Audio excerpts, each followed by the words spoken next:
बोलिए सदगुरु देव की जय।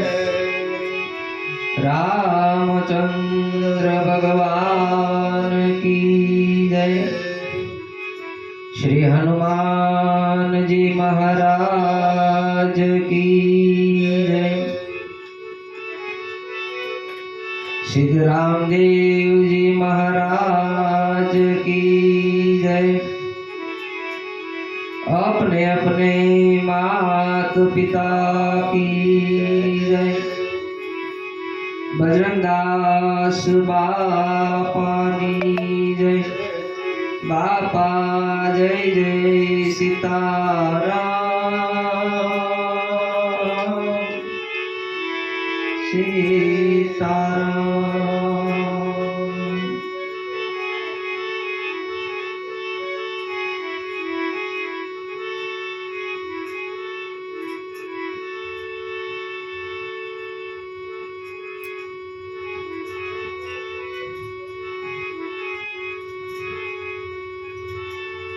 સદગુરુની દયા વિના સપને મળે નહીં સત્સંગ। કૃપા થાય મારા ગુરુદેવની ચડે ભક્તિ નો રંગ।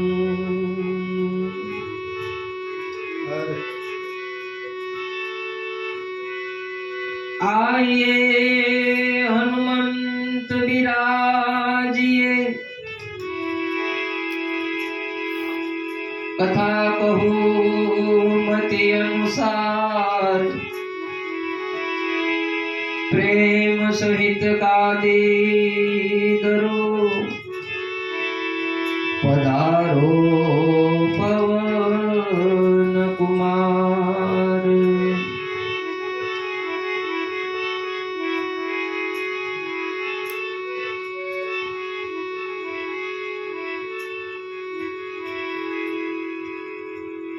लोकाभिरामं रणरंगधीरं।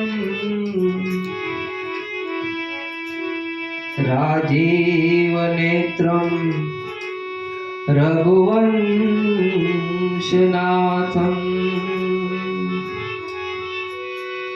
कारुण्यरूपं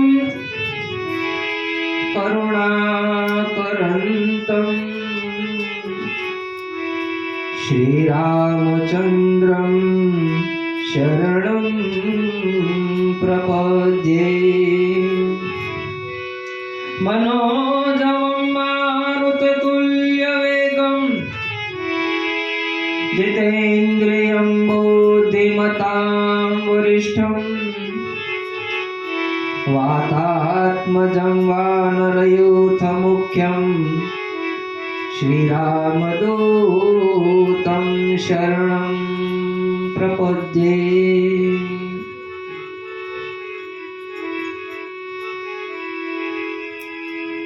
ध्यानमूलं गुरुमूर्ति। पूजामूलं गुरुपदं। मंत्रमूलं गुरुवाक्यं। मंत्रमूलं गुरुवाक्यं। मोक्षमूलं गुरुकृपा। बोलिए सद्गुरु देव की जय।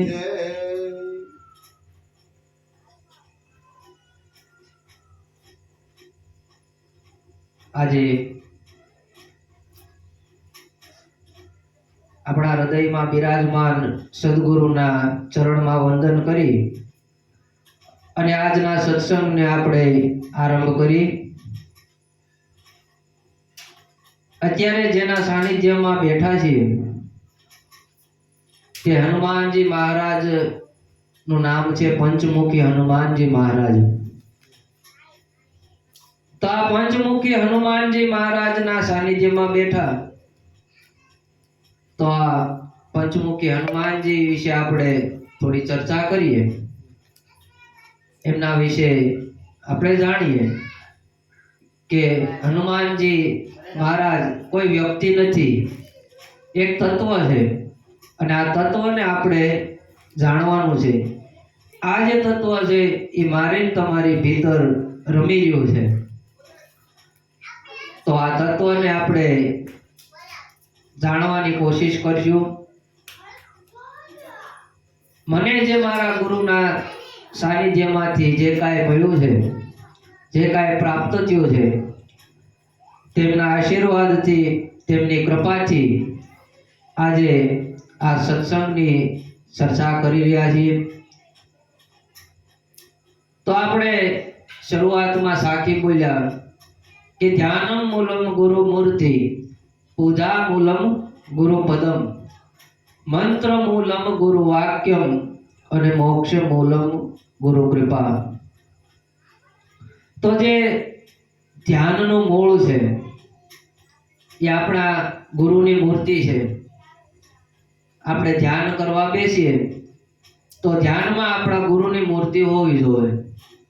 આ પદ દ્વારા મને તમને કહેવા માંગે છે કે મૂળ તો ગુરુ છે. જ્યાં સુધી મૂળ ન હોય ત્યાં સુધી વૃક્ષ ઊભું ન રહે. એમ આપણા ગુરુ છે એ આપણું થડ છે, આપણું મૂળ છે. તો ધ્યાનનું મૂળ ગુરુ મૂર્તિ કીધી છે. તો ગુરુ મૂર્તિ એટલે કે આપણે કોઈ પથ્થરની બનાવીએ કે એની વાત આમાં નથી કરવામાં આવી. આ અધ્યાત્મની વાત છે. અધ્યાત્મ જ્ઞાન જ્યાં સુધી મારા તમારા જીવનમાં ન આવે ત્યાં સુધી આપણું આ જીવન છે એ અધૂરું ગણાય. જ્યાં સુધી અધ્યાત્મ એટલે આપણે આપણા નિજ સ્વરૂપ વિશે જાણવું. આપણે અનેક જન્મોથી આ અનુભવ લેતા લેતા આવ્યા છીએ. તો અધ્યાત્મ મને તમને શું કહેવા માંગે છે? તો ગુરુમૂર્તિ ધ્યાનમાં કઈ રીતે લેવી? કે ગુરુમૂર્તિ એટલે મારા ગુરુજી બેઠા હોય ત્યારે કેવી રીતે બેઠા હોય છે, એ હાલતા હોય ત્યારે કેવી રીતે હાલે છે, એ જ્યારે સત્સંગ કરતા હોય ત્યારે એમનું સ્વરૂપ કેવું છે, એ જ્યારે ભોજન કરતા હોય ત્યારે કેવી રીતે જમે છે. આવું ગુરુને આપણી મૂર્તિ આપણા માનસમાં બેહારવાની છે. આ મૂર્તિ આપણી અંદર બેસી જાય એટલે ધીરે ધીરે ધીરે ધીરે ગુરુ તત્વ મારે તમારી અંદર પ્રગટ થવા લાગે. અને એક સમય એવો આવે કે ગુરુ ને શિષ્ય બે ભેગા થઈ જાય. કોણ ગુરુ છે ને કોણ શિષ્ય છે એ ખબર ન પડે. એક ભજન આવે છે કે એક ડાલ દો પંછી બેઠા, કોણ ગુરુ કોણ ચેલા. એક સમય એવો આવી જાય કે જે સાધક છે, જે શિષ્ય છે, એને પણ ખબર ન રહે કે હું કોણ છું. તો ગુરુ મૂર્તિ એ ધ્યાનનું મૂળ છે. પૂજા મૂલમ ગુરુ પદમ, કે પૂજા છે એ ગુરુના પદની થાય છે. ગુરુ પૂજા મૂલમ ગુરુ પદમ કીધું છે કે કોઈ વ્યક્તિની પૂજા નથી. આમાં આપણે એમ કે ભાઈ ફલાણા અમારા ગુરુ છે, કોઈ એમ કે ઓલા અમારા ગુરુ છે, પણ એ ગુરુ જે પદ ઉપર બેઠા છે એ પદની પૂજા થાય છે, કોઈ વ્યક્તિ પૂજા નથી. તો પૂજા આપણે પદની કરવાની છે. ધ્યાન મૂલમ ગુરુ મૂર્તિ, પૂજા મૂલમ ગુરુ પદમ, મંત્ર મૂલમ ગુરુ વાક્યમ.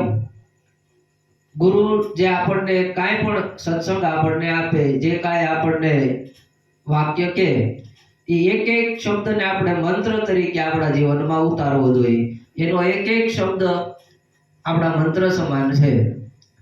તો ગુરુના એક એક વાક્યને મંત્ર તરીકે ગણવા, આવું આપણને આ સાખી દ્વારા કહેવા માંગે છે. અને મોક્ષ મૂલમ ગુરુ કૃપા છેલ્લે, કે જો મોક્ષ છે ને એ તમે ગમે એટલી વિધિ કરી લો કે ગમે એટલા હોમ હવન કરી લો, પણ ગુરુની કૃપા ન થાય ત્યાં સુધી આપણને મોક્ષ ન મળે અને ન મળે. તો મોક્ષ મૂલમ ગુરુ કૃપા, જ્યાં સુધી આપણા ગુરુની કૃપા આપણા ઉપર ન થાય ત્યાં સુધી આપણને મોક્ષ નથી મળતો. હવે સમજવું હોય તો કેમ સમજવું કે ભાઈ મોક્ષ કઈ રીતે મળે એમ. તો મોક્ષ લોકોને અત્યારે આ કથાકથિત પંડિતોએ બધું એક મગજમાં ભૂસું કરાવી દીધું છે. તમે આ વિધિ કરો તો તમારા પિતૃને મોક્ષ થઈ જાય, ફલાણી આ વિધિ કરો તો આ મોક્ષ મળી જાય. પણ મોક્ષનો ખરો અર્થ છે કે મોહનો ક્ષય થઈ જાવો.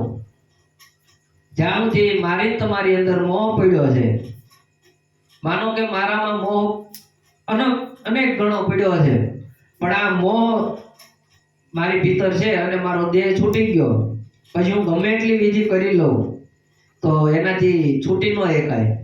કારણ કે આત્મા છે એ આ જીવની આપણે જે કાંઈ આપણી વાસનાઓ છે, આપણા જે ઈચ્છાઓ છે એ લઈ અને જાય છે આત્મા. તો મોક્ષ કોઈને મળતો નથી. મોક્ષ મેળવવા માટે કોઈ સાચા સદગુરુનું સાનિધ્ય લેવું પડે. જ્યાં સુધી મોહનો ક્ષય ન થાય, મોક્ષ જીવતા જ મળે. મરી ગયા પછી કોઈ એમ કહે કે હું મોક્ષ અપાવી દઉં તો એ વાત તદ્દન ખોટી પડે. જે માણસ આખું વર્ષ ભણ્યો ન હોય અને છેલ્લે પરીક્ષાના ટાઈમે એના પેપરમાં એને જે કાંઈ લખ્યું હોય પછી એમ કહે કે અમારે ફલાણી વિધિ કરાવી નાખીને પાસ થઈ જાય, તો એ ન બને.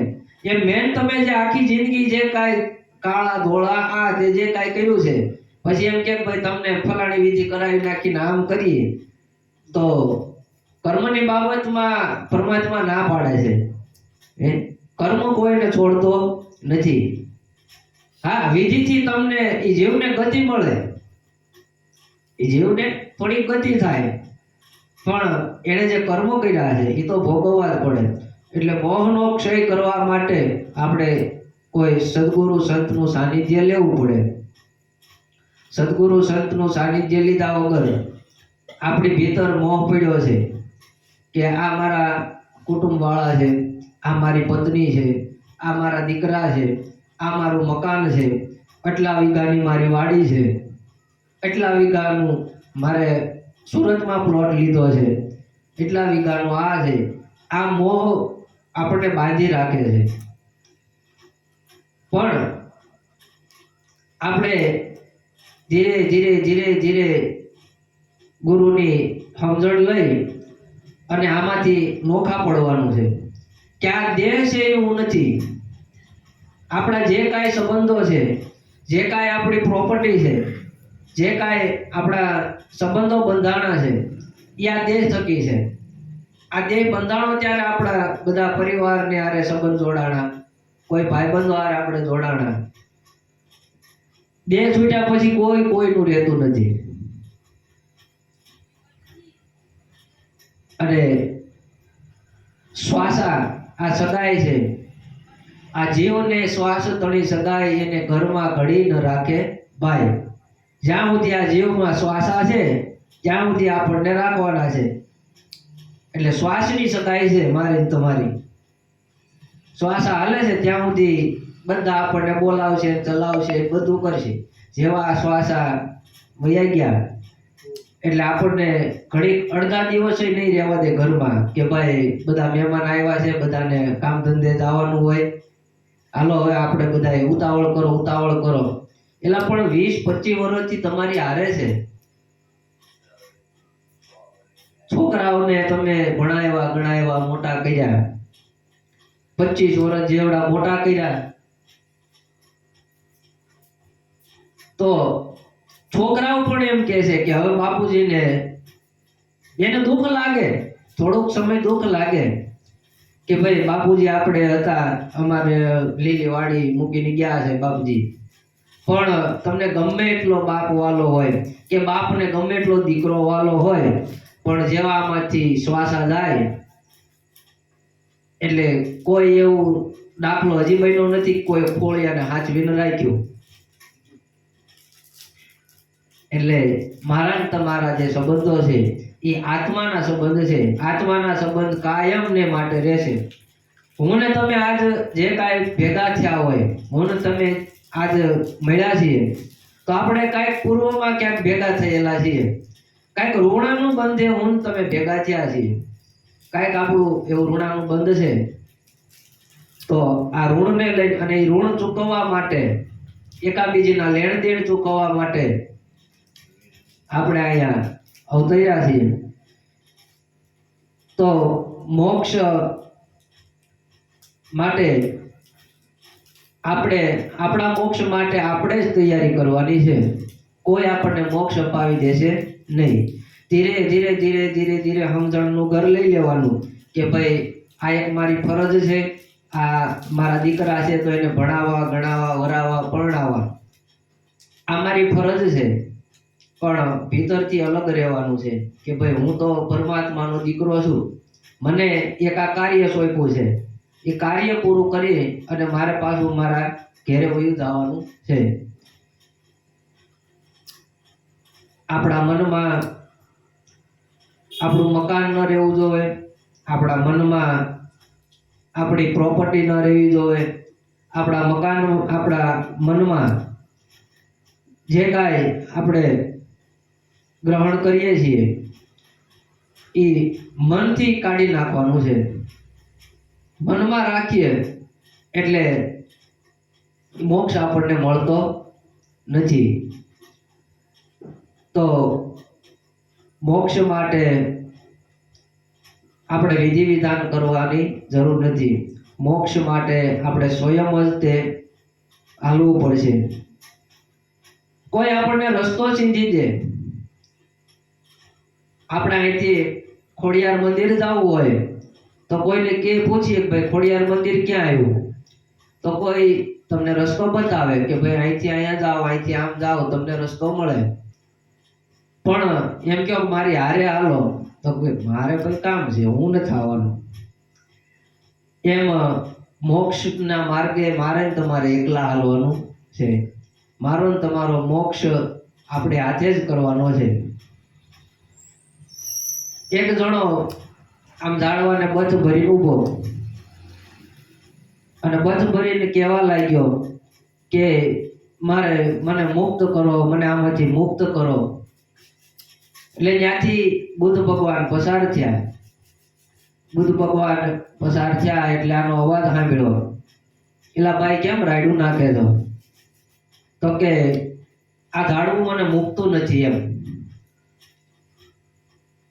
એટલે બુદ્ધ ભગવાને જોઈને કીધું કે ભાઈ ઝાડવું તને નહીં, પણ તું ઝાડવાને આમ પકડીને ઊભો છો તો મૂકી દે ને, તારા હાથ છૂટા કરી નાખ. એટલે એને હાથ છૂટા કર્યા, ઝાડવું છૂટું થઈ ગયું. એટલે બુદ્ધના ચરણમાં પડી ગયો કે આ વિચાર તો મને આવ્યો જ નહીં. હા, તું ક્યારનો એમ કહેશો કે મારે મુક્તિ જોતી, મુક્તિ જોતી, મુક્તિ જોતી, પણ તું જ બધું બથ ભરીને ઊભો છો કે આ મારા દીકરા છે, આ મારી ઘરવાળી છે, આ મારો પરિવાર છે, આ મારા આટલા રૂપિયા છે, બેંકમાં આટલું મારું આ છે, એટલા મારા મકાન છે. આ મનથી મૂકી ગયો એટલે આપણે મુક્ત છીએ. હા, આપણને પરમાત્મા અહીંયા વાપરવા પૂરતું આપ્યું છે. આપણે એમ જ સમજવાનું કે આપણને ભાડે વાપરવા આપ્યું છે. આ બધું ભલે અબજો રૂપિયાની આપણી પાસે સંપત્તિ હોય, પણ એ પરમાત્માને આપણે પ્રાર્થના કરવાની કે હે પરમાત્મા, તમે મને આ લાયક બનાવ્યો, મને મારી લાયકાત કરતાં પણ તમે બહુ જાજુ આપ્યું છે. એટલે પરમાત્મા આપણા ઉપર બહુ પ્રસન્ન થાય. ભલે કાંઈ ન હોય, ઝૂંપડી હોય ને તોય ભગવાનને એમ કહેવાનું કે તે મારી લાયકાત કરતાં પણ મને વધારે આપ્યું છે. એટલે પરમાત્મા આપણી ઉપર પ્રસન્ન થાય. પરમાત્મા પ્રસન્ન થાય એની જેવું આ જગતમાં કાંઈ નથી.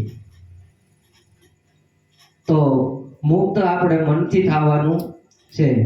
આપણે જ્યાં સુધી બધું પકડીને રાખશું ત્યાં સુધી આપણને આ બધું નડે ક્યારે? કે જ્યારે આપણે દેહ છોડવાની વેળા આવે ને, ભાગવતમાં એવું લખ્યું છે કે જ્યારે આ જીવ અણીએ હોય ને, કે જ્યારે એને દેહ છોડવું થતું હોય, ત્યારે એને હજારો વીછી ડંખ મારતા હોય ને એવી વેદના જીવને થાય છે. આવું ભાગવતમાં લખેલું છે. કારણ કે એને બધા યાદ આવે, પથારીમાં પડ્યો હોય કેરળ મારે આ બધાને મૂકીને જવાનું, મારે આ બધાની હારે સંબંધ, મારે આ બધું મારે મૂકીને જવાનું, આવી એને વેદનાઓ થાય અને આ જીવને છૂટવા નથી દેતો. મહાપુરુષો છે એ પોતાની ઈચ્છાથી દેહ છોડી શકે. શું કામ? કે એને કોઈ જાતની આસક્તિ નથી. મહાપુરુષો જે પોતાની ઈચ્છાથી દેહ છોડે એટલે એનો જીવ અહીંથી જાય. આ બ્રહ્મરંધ્ર કહેવાય. નાનું બાળકનો જન્મ થયો ને ત્યારે જોજો અહીં ખાડો હોય છે, જીવ અહીંથી આવે, જીવ અહીંથી આવે અને અહીંથી જ જાય ને તો કામનું.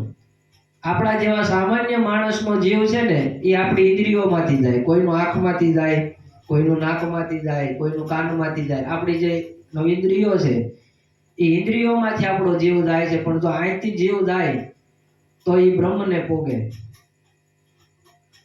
તો મારો તમારો જીવ અહીંથી જ આવવો જોવે. મહાપુરુષો અહીંથી જીવને છોડે છે. પણ ક્યારે? જ્યારે બધો મોહનો ક્ષય થઈ જાય, જ્યારે બધી ઈચ્છાઓ, આપણી બધી વાસનાઓ એ બધી છૂટી જાય, ત્યારે એ છોડીએ. કે રામકૃષ્ણ પરમહંસ મહાન સંત થઈ ગયા, નામ કોઈ સાંભળ્યું હોય? જો કે બધાય પરિચિત છે, સ્વામી વિવેકાનંદના ગુરુજી છે. તો એમણે એમના પત્નીને કીધું હતું કે હું જ્યારે જમવાનું બંધ કરી દઉં ને, એને કોઈ જાતની આસક્તિ નહોતી, કોઈ જાતની ઈચ્છા નહોતી. પણ જ્યારે સત્સંગમાં બેઠા હોય, સભામાં બેઠા હોય એટલે ઘડીક થઈને રહોડામાં ડોક્યું મારે, ઘડીક થઈને રહોડામાં ડોક્યું મારે. એટલે એકવાર એમના પત્નીએ કીધું કે પ્રભુ, તમે બધું ત્યાગીને બેઠા છો તો તમે એક આ જમવામાં તમારી થોડીક આસક્તિ હોય એવું મને લાગે છે. એટલે રામકૃષ્ણ પરમહંસજીએ કીધું કે મારે આ એક વસ્તુ રાખવી પડે એમ છે. જો હું આ મૂકી દઉં એટલે મારો દેહ અત્યારે છૂટી જાય એમ છે. આપણો દેહ એટલે નથી છૂટતો કારણ કે આપણે બધું પકડીને બેઠા છીએ. જો બધું મુકાઈ જાય તો આ દેહ છૂટી જાય તરત, તાત્કાલિક. એટલે તે દિવસે રામકૃષ્ણ પરમહંસજીએ એમના પત્નીને કીધું કે જ્યારે હું જમવાનું બંધ કરી દઉં ને એટલે સમજી લેવાનું તમારે ત્રીજે દિવસે હું નહીં હોય. આને ચોખ્ખા શબ્દોમાં કહી દીધું. અને જે દિવસે જમવાનું ના પાડીને રામકૃષ્ણ પરમહંસજીએ, ત્યારે એમના પત્ની સમજી ગયા હતા કે આ ત્રીજા દિવસે. અને થયું એવું જ. ત્રીજા દિવસે પરમહંસજી એ બ્રહ્મલીન થઈ ગયા હતા. એટલે મહાપુરુષોને અગાઉ ખબર પડી જાય કે મારે ક્યારે દેહ છોડવાનો છે, મારે ક્યાં સુધી અહીંયા રહેવાનું છે. મહાપુરુષો છે એ અહીંયા પોતાનું અવતાર કાર્ય કરવા આવે છે, અનેક લોકોના ઉદ્ધાર કરવા માટે આવે છે. મહાપુરુષોને કાંઈ ફોર વ્હીલું નથી જોતી કે એસી વાળા રૂમ નથી જોતા. અત્યારના સાધુ સંતોને આવું બધું બહુ જોવે છે. મોટા મોટા આશ્રમ બનાવે, કરોડોના ખર્ચે મંદિર બનાવે. પણ એ મંદિર એ બધાના એસો આરામ માટે બનાવે છે. સાધુને આવું કાંઈ જોતું નથી. કે આપણે નાના હતા ત્યારે એક સ્કૂલમાં આપણને સરસ મજાની પ્રાર્થના ગૌરાવતા. મંદિર તારું વિશ્વરૂપાળું, સુંદર સર્જનહારા રે. કે આ મંદિર તારું આખું વિશ્વ છે એ તારું મંદિર છે. હવે આપણે 10 બાય 10 ની રૂમમાં ભગવાનને પૂરી રાખીએ. આ જગતમાં કોઈ એવી જગ્યા નથી કે જ્યાં એ વ્યાપીને નથી રહેલો. તો આપણી શું મજાલ છે કે આપણે એને, ઘણા લોકો એવો અભિમાન કરતા હોય કે અમે ભગવાન માટે મંદિર બનાવ્યું. એટલે ભગવાને તને બનાવ્યો છે, તો હું ભગવાન માટે બનાવવાનો. પાછા ચોપડામાં નામ લખાવે, મારું પેલા ઉપર નામ લખજો. દેવા વાળો કરતા કુદરત છે. આ દેહ હલાવે છે ત્યારે આપણે કમાઈ છે ને. હું તમે કમાઈ ક્યારે? કે આ દેહનું સંચાલન તો ઈ કરે છે. તો કરતા કુદરત છે. તો આપણે અભિમાન કરીએ છીએ કે આ મંદિરમાં મેં લાખ રૂપિયા દાન આપ્યું, આ મંદિરમાં મેં એટલાનું દાન આપ્યું છે. તો આપણે દાન એવી રીતે કરવું જોઈએ કે હે પરમાત્મા, જે તમે મને આપ્યું છે એ હું તમને આમાંથી પાછું આપું છું કે તારું આપ્યું લેવું ને તારું દીધું દેવું, એમાં મારું નહીં કઈ જોર, એમાં મારું નહીં કઈ જોર, તમને શું કરી વિનવું. કે તારું આપ્યું લેવું છે અને તારું દીધું મારે તને દેવું છે, આમાં મારું કાંઈ છે નહીં. છતાં આ જીવ છે એવું અભિમાન કરે છે કે મેં આટલા અહીંયા દાન આપ્યા, આટલું અહીંયા આમ કર્યું. તો આ જીવને આવા હેવા પડી ગયા છે. એટલે આ બધું એને અંતકાળે છૂટતું નથી, એટલે આપણો મોક્ષ થતો નથી. આપણું 12મું જ્યારે માણસ મૃત્યુ પામે એટલે એનું 12મું કરે છે. સાધુ સંતોમાં 12મું નથી થતું. સંતોમાં 12મું ન હોય, એનો ભંડારો હોય. શું કામ? કે આને તો વિધિ દ્વારા એ મંત્રોચ્ચાર કરે બ્રાહ્મણો, એટલે એને ગતિ મળે કે ભાઈ આ જેવું અહીંથી છૂટે એમ, એની જે કાંઈ ઓલી હોય એને ગતિ મળે, મંત્ર દ્વારા એને ગતિ મળે. પણ મહાપુરુષો પાછળ ભંડારો થાય કે અનેક જીવો એમાં ભરપેટ ભોજન ખાય, ભરપેટ ભોજન લે. અને કળિયુગમાં કૃષ્ણ ભગવાને કીધું છે કે અન્નમ બ્રહ્મ, અન્ન છે એ જ બ્રહ્મ છે. માણસ ભોજન કરે ત્યારે એમ થાય કે હાશ મેં ખાધું. બગદાણા જો કેટલું માણસો, ભજનદાસ બાપે શું કર્યું, બધાને જમાડ્યા જ છે. એને કાંઈ 4 વ્હીલમાં ફર્યા નથી ફર્યા, એને કાંઈ કરોડોના મંદિર બનાવ્યા નથી બનાવ્યા, કે એને ક્યાંય કોઈને કાંઈ કોઈ પણ જાતની આડી ઓલી નથી કરી કે આમ કરીને બેઠા, એવું કાંઈ નથી. સીધા સાદા આમ બેઠેલા છે. અને અત્યારના સાધુ સંતો જરીક કાંઈક શીખી ગયા હોય તો આમ કરીને આમ મુદ્રામાં બેહે, પદ્માસન વાળીને બેહે. મસ્તરામ બાપુ જોઈ લો, આપણે ક્યાંય આખો દાખલો નથી લેવાનો. ઉભડક બેઠા, પગ વાળીને બેઠા. મેં તો જોયા નથી, પણ એમના ફોટા જોયા છે. બગદાણા અહીંથી કોઈ દર્શન કરવા જાય તો ભજનદાસ બાપા ગાળું દેતા, એલા મારો બાપ ત્યાં બેઠો છે, તમે અહીંયા ધક્કા ખાઓમાં. તો આ સંતોની મોટાઈ છે કે બીજાને મોટા કરે, બીજાને માન આપે. તો આ સંતોની મહાનતા છે. છતાં ભજનદાસ બાપાનું નામ કેટલું ગાજી ગયું છે. દેશ વિદેશમાં ભજનદાસ બાપાનું નામ છે. અને અત્યારે અયોધ્યામાં તમે જુઓ, એના નામે ક્ષેત્ર શરૂ થઈ ગયું. તો આ સંતની એનું ભજન કેટલું હોય છે એમ, કે એના દેહ નથી છતાં એના નામ ઉપર બધું હાલે છે. મારા તમારા નામ ઉપર કાંઈ હાલવાનું નથી કે ભાઈ અમારા બાપા હતા ભૂરાભાઈ, આ મારા ભૂરાભાઈ હતા, આટલું થાય આપણું. બહુ તો તમને 2 વર્ષ યાદ કરે, તમારી તિથિ પાછળ કદાચ ભજન રાખે, પણ એના આનંદ ખાતર. તો મારે તમારે જીવનમાં કાંઈક એવી કમાણી કરી લેવી છે. ભલે આપણે કદાચ કોઈ સંતો જેવા ન પણ બની શકીએ, પણ આપણું જીવનનો, આપણો મોક્ષનો માર્ગ આપણે લઈ લઈએ. ઘણા લોકો એમ કે તમારી ભીતર જો, તમારી ભીતર જો. એના 2 અર્થ 2 રીતે થાય કે મેં ભીતર ગયા और मैं भी तर गया. શબ્દ એક જ છે, પણ એના અર્થ અલગ થાય છે. કે મેં ભીતર ગયા और मैं भी तर गया. આપણને એમ લાગે રસ્તે જાતા હોય, આગળ કાદવ કીચડ જેવું કંઈક આવે એટલે આપણે તરી જાય છે, આપણે એમાં હાલતા નથી.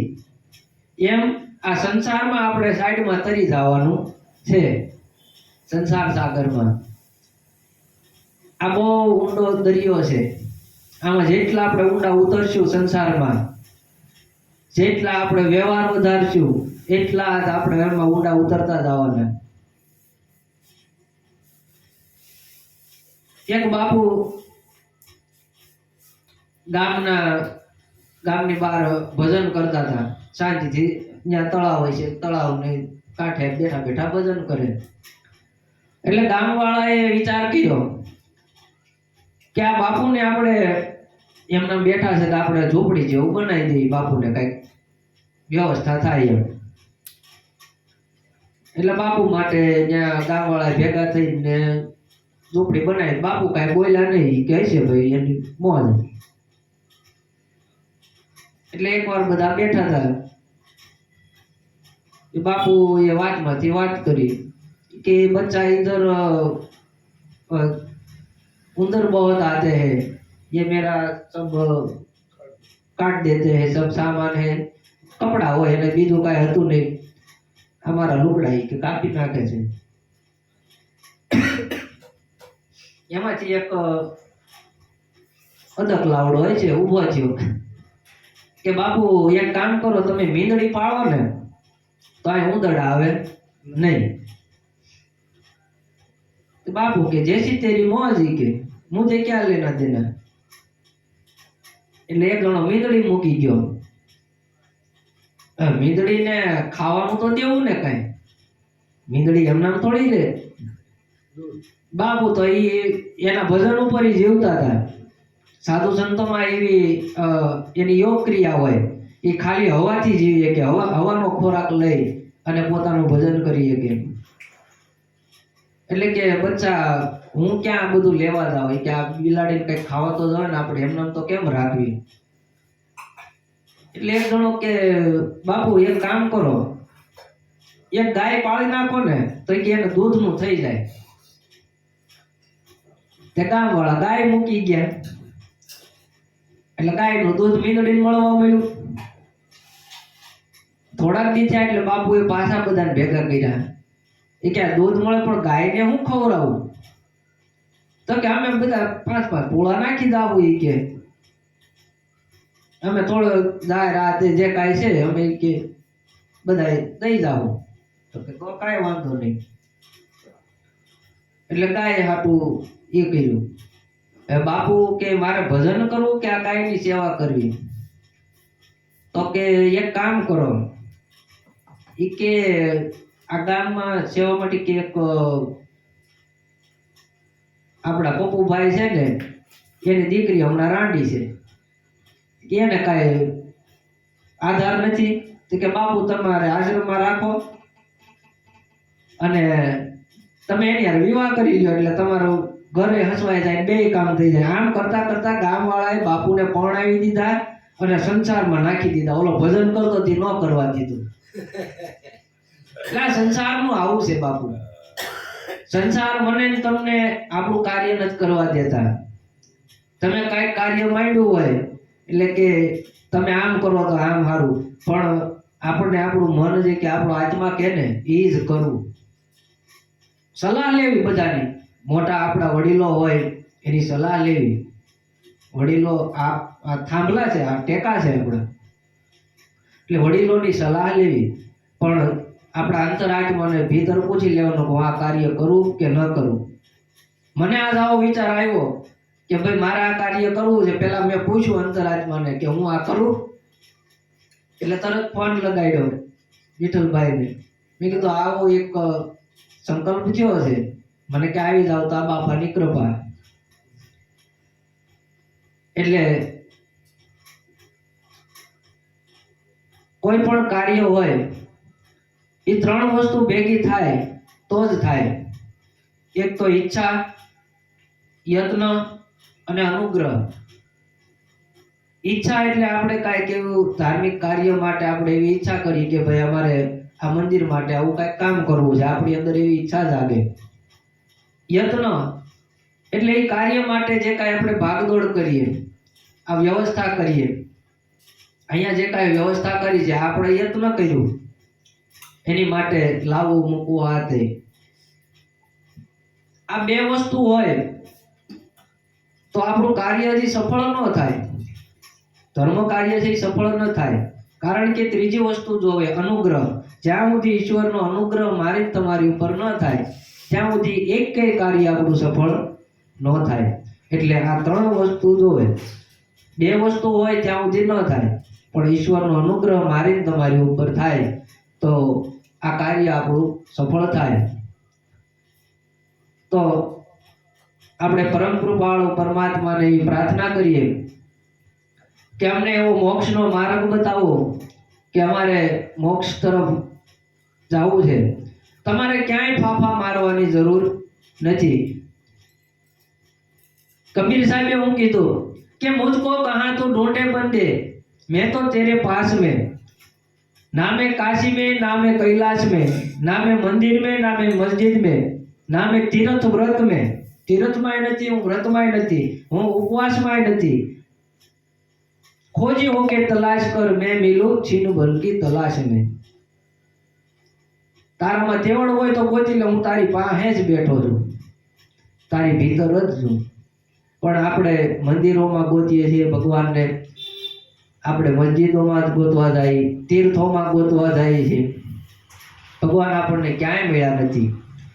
નરસિંહ મહેતાએ ક્યાંય કોઈ જગ્યાએ જોયું તમે કે ક્યાંય તીર્થોમાં ગયા કે કાંઈ એવા મોટા મોટા ફંક્શન કર્યા?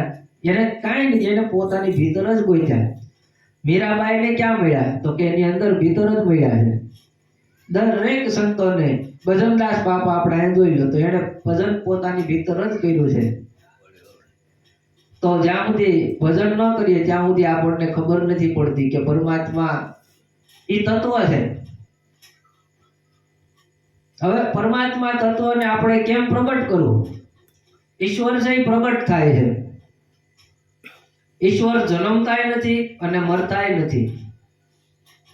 જો એ જન્મે ને મરે તો મારા તમારા જે કાંઈ જે રીતે આપણું વ્યવહાર ચાલે એમ તો ઈશ્વર કહેવાય નહીં.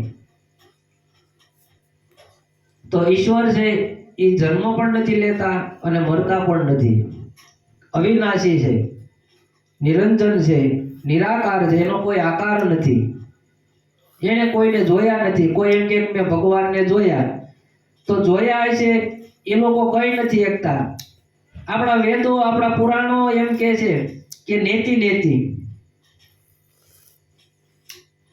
કે નેતિ નેતિ જા વેદ કહે છે, મારું ચિતડું ત્યાં જાવા ચાહે છે. વેદો એમ કે છે કે અમે નથી જાણતા કે આ તત્વ શું છે.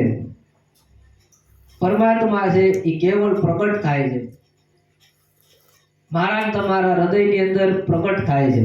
દરેક માણસની અંદર પ્રગટ થાય, પણ એને મંથન કરવું પડે. કૃષ્ણ ભગવાન ક્યાં પ્રગટ્યા? તો કે મથુરામાં. તો મથુરા કયું કીધું છે સંતોએ? મથુરા કે તારા ઉરનું મંથન કર તો ત્યાં કૃષ્ણ પ્રગટ થાય. કૃષ્ણ મથુરામાં પ્રગટ થયા છે. આપણા ઉરનું મંથન કરીએ તો કૃષ્ણ આપણે ભીતર પ્રગટ થાય. હવે દેખાતા નથી આપણને, એનો અનુભવ થાય. આપણે દૂધ લાવીએ તો દૂધની અંદર આપણે રૂની વાટ બોળી અને તમે દીવો કરો તો દીવો નહીં થાય. દીવો થાય જ નહીં. શું કામ? કે ભાઈ એ દીવો હજી કાચું છે એ દૂધ, પણ એમાંથી ને એમાંથી જ ઘી બને છે ને, તો દીવો એનો થાય છે.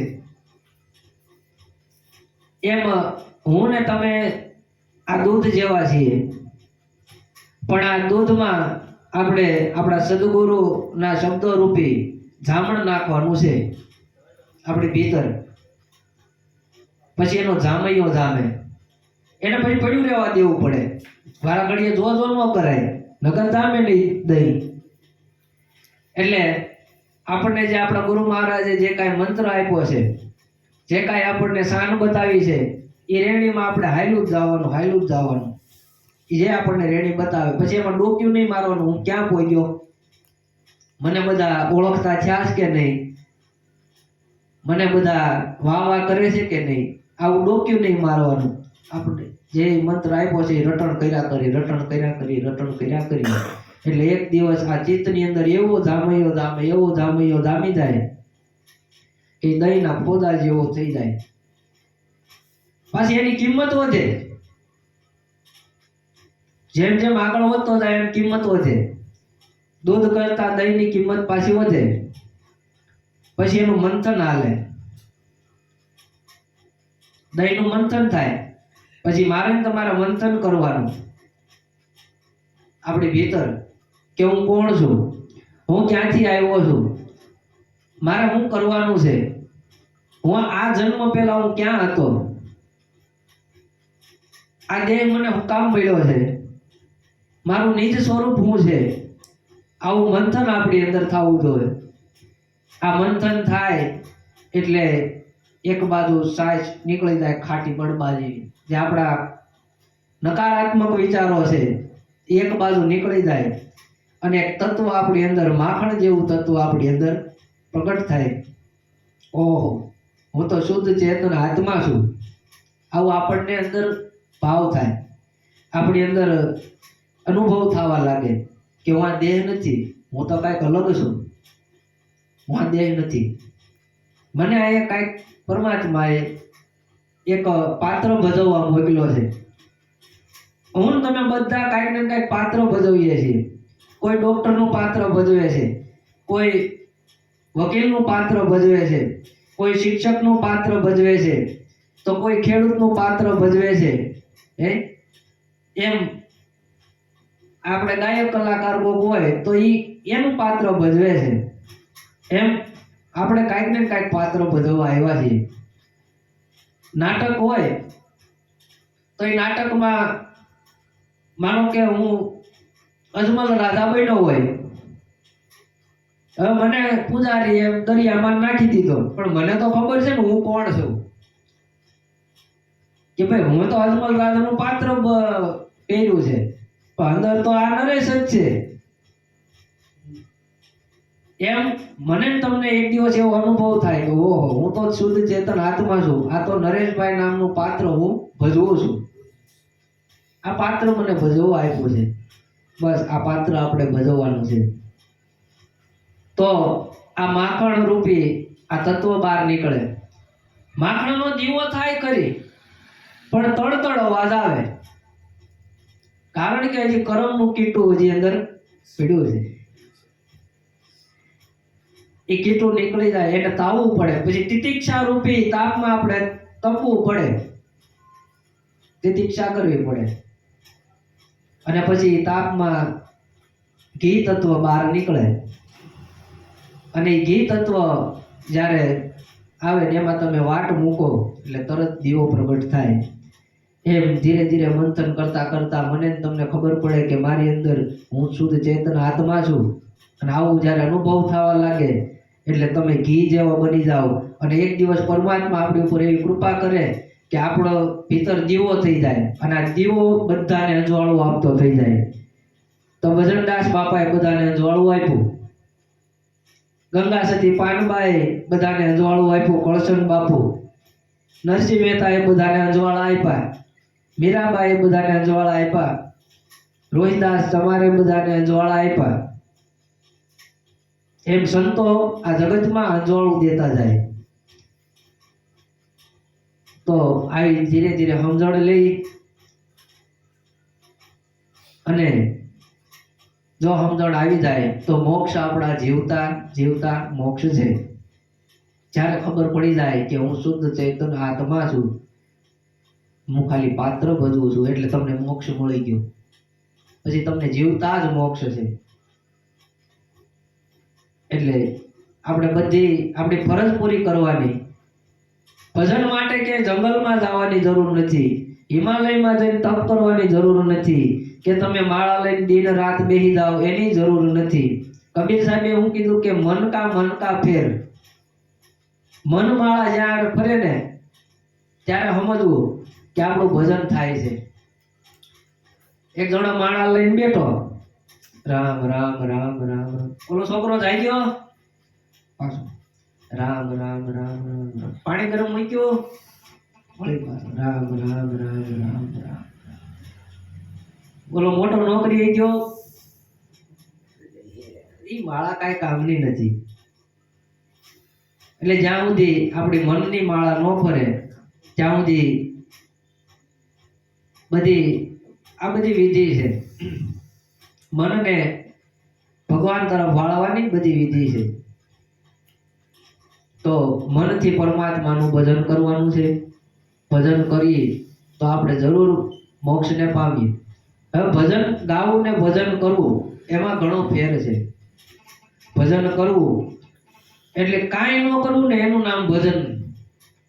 નારાયણ સ્વામીનું એક ભજન આવે છે કે મન કે તરંગ માર લે બસ હો ગયા ભજન. આપણા મનના તરંગો મરી જાય હે કે બારેજી ફલાણા પરણાવવાનો છે, મારે જે એક પ્લોટ લેવો છે. આપણા મનના તરંગ જ્યાં ચાલુ છે, આ તરંગો જ્યારે હાવ મરી જાય કે જે પરમાત્મા કરે ઈ, મારે હવે કાંઈ કરવું નથી, એટલે ભજન તમારું થઈ ગયું. જેથી મન આપણું શૂન્ય શિખરે એવું જાય, આપણું હાવ શૂન્ય થઈ જાય એટલે આપણું ભજન ચાલુ થઈ ગયું. તો પરમ કૃપાળુ પરમાત્માને પ્રાર્થના કરીએ કે સૌ જીવને એવી સાચી રાહ બતાવે કે પોતાના મોક્ષ માટે વિચાર કરે. આજે માણસ વિચાર ઘણા કરે છે કે હું આટલા અહીંયા રોકું તો આટલા અહીંયા થાય, એટલા શેર બજારમાં રોકું તો એટલું આમ થાય, એટલા અહીંયા વીમા ઉતાર નાખું તો એટલું આમ થાય, એક હજી પ્લોટ લઈ લઈ તો છોકરાઓને આમ કામ લાગે. ઠીક છે, એ વિચાર કરીએ એનો વાંધો નથી, પણ પોતાના માટે ક્યારેક વિચાર કરજો. આપણે આખી જિંદગી કુટુંબ પરિવારની માટે જ આપણે કસી નાખ્યું છે, એનો જ વિચાર કર્યો છે. છતાં દીકરાઓ આપણને મોટા થઈ પરણી જાય એટલે મા બાપને રાખવા રાજી નથી. હું તો કહું એ સારું સારું કહેવાય. દીકરાઓ જ્યારે તમને એમ કહે ને કે બાપુજી તમને ન ખબર પડે, નામ ન પડે, તો આપણે સાનું માનું એક વાર બેસી જવાય. આપણને એટલી ખબર પડી જવી જોઈએ પરમાત્માએ આપણી ઉપર કૃપા કરી છે, તો જ આપણો દીકરો કહેતો હોય બાપુજી તમને ન ખબર પડે, તમે છાના માના બેસી જાઓ.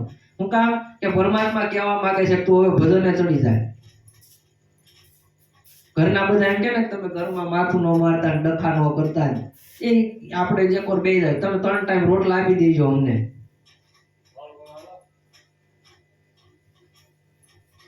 એટલે આપણે વૃદ્ધાવસ્થા છે એ આપણને આ કહેવા માંગે છે કે બસ હવે તમે ભજનને લાગી જાઓ. અને જો જુવાનીમાં ભજનનો રંગ લાગી જાય ને એથી તો સારું એક કઈ નહીં, કારણ કે વૃદ્ધાવસ્થામાં ભજન થતું નથી. કારણ કે વૃદ્ધાવસ્થામાં આપણે જે આખી જિંદગી જે કાંઈ આપણે કામ કર્યા હોય, આપણી વાસનાઓ રહી ગઈ હોય, તો એ અંતકાળે છૂટતી નથી. એટલે ધીરે ધીરે ધીરે ધીરે ધીરે સમજણ આવે એટલે આપણે ભજન તરફ વળતું જ આવવાનું છે. અને વૃદ્ધાવસ્થામાં પછી ભજન કેવી રીતે ન થતું કે કંઈક પગ દુખતા હોય, કંઈક માથા દુખતા હોય, કંઈક રોગ નીકળ્યા હોય, કોઈને ડાયાબિટીસ હોય, પછી ભજન ન કરી શકે. કોઈ બાપા હાય હાય હાય હરે હરે કરતા પછી ન આવડે. એમ હરે હરે કરતા શીખી જાય, પણ એ નાનપણથી કરવું પડે. તો આપણે આવી સમજણ લેવાની છે. ધીરે ધીરે આવી સમજણ લઈ અને આપણે આપણા મોક્ષનો રસ્તો આપણે પોતે કરી લેવાનો છે. તો સદગુરુ મહારાજને એવી પ્રાર્થના કરું કે હે ગુરુ મહારાજ, સૌને આવા વિચાર આપો કે સૌ પોતાના મોક્ષ વિશે વિચારે, પોતાના આત્મકલ્યાણ વિશે વિચારે અને આ જીવ અંતકાળે પરમાત્મામાં લીન થાય એવી પ્રાર્થના સાથે જય ગુરુદેવ, જય ગુરુદેવ, જય ગુરુદેવ.